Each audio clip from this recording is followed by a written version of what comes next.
নমস্কার আমার প্রিয় বন্ধুরা, স্বাদে সফরে সবাইকে স্বাগত জানাচ্ছি। আজকে প্রথমেই দেখালাম আলু আর পটল আমি ডুমো ডুমো করে কেটে নিয়েছি। এটা দিয়ে রাতের জন্য এমন একটা সুন্দর রান্না করব যে রান্নাটা দিয়ে আপনাদের রুটি আর পরোটা খেতে দারুণ লাগবে, একদম তেল মশলা ছাড়া। কারণ এখন কিন্তু বেশ গরম, আর এই গরমে রিচ খাওয়া কিন্তু বিশেষ করে রাতের বেলাতে একদম উচিত নয়। তাহলে চলুন এই সুন্দর রান্নাটা আপনাদের সাথে শেয়ার করে নিই।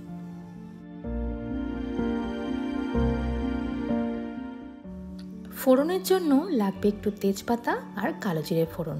জানেন তো, যেখানে পোস্ত যাবে সেখানে ফোড়নের জন্য যাবে কিন্তু শুধুই কালো জিরে ফোড়ন। এইটা দিয়ে আর দেখতেই পাচ্ছেন সামান্য তেল দিয়েছি, সেই তুলনায় কিন্তু আমার সবজিটা অনেকটাই বেশি, যেহেতু আমরা অনেকজন খাবো। কিন্তু রান্নাটা আমি এই সামান্য তেলেই করব, একদম তেল মশলা খাওয়াটা জাস্ট কমিয়ে দিন। এবার আমি দিয়ে দিচ্ছি আলু আর পটলটা। এটাকে বেশ কিছুক্ষণ আমি একটু নাড়িয়ে চাড়িয়ে নেব।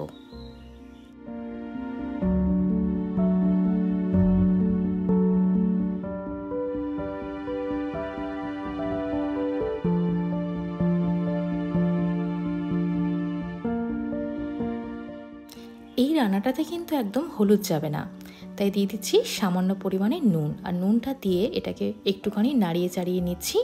রাতের বেলাতে এরকম ছিমছাম তরকারি কিন্তু বেশ ভালো লাগে, বেশ শরীরটাও ঠান্ডা থাকে আর কোনো অসুবিধা হয় না। আর রুটি পরোটা দিয়ে কিন্তু এটা ভালো লাগবে, লুচির জন্য কিন্তু এটা নয়।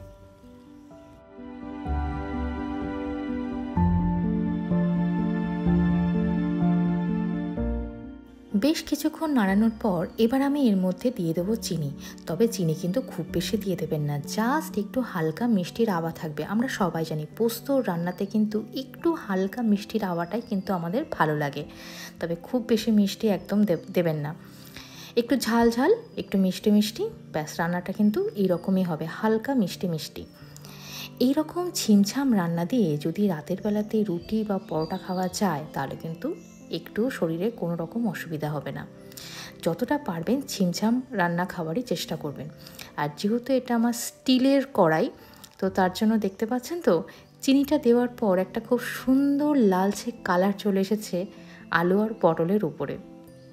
এই কড়াইটাতে রান্না করলে এরকমই হয়। তো যাই হোক, এটাকে আমি নাড়িয়ে চাড়িয়ে নিচে, আর খুব সুন্দর একটা লালচে কালার চলে এসেছে। এরপরে আমি এর মধ্যে একটুখানি জল দেব, তবে তার আগে একটু নাড়িয়ে চাড়িয়ে নিচ্ছি।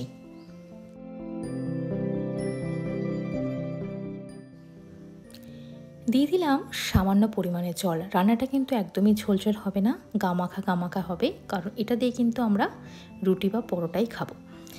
তো এবার এইটা কিছুক্ষণ একটু সেদ্ধ হোক, তারপর কিন্তু আমি যে মশলাটা পেস্ট করে রেখেছি সেটা কিন্তু আমি দেব।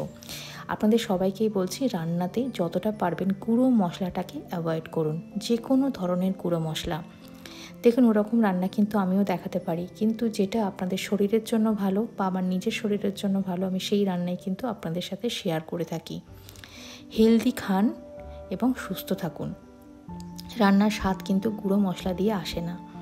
তো এবার আমি যেহেতু ঝোলটা ফুটে উঠেছে, এবার আমি ওই টমেটো, কাঁচা লঙ্কা আর পোস্তটার বাটা যেটা আমি রেখেছিলাম সেটা আমি দিয়ে দিলাম। দিয়ে আবারও কিন্তু বেশ কিছুক্ষণ একটুখানি ফুটিয়ে নেব, কারণ পোস্তটা কাঁচা, টমেটোটাও কাঁচা, নাহলে কিন্তু তার কাঁচা গন্ধ বেরোবে।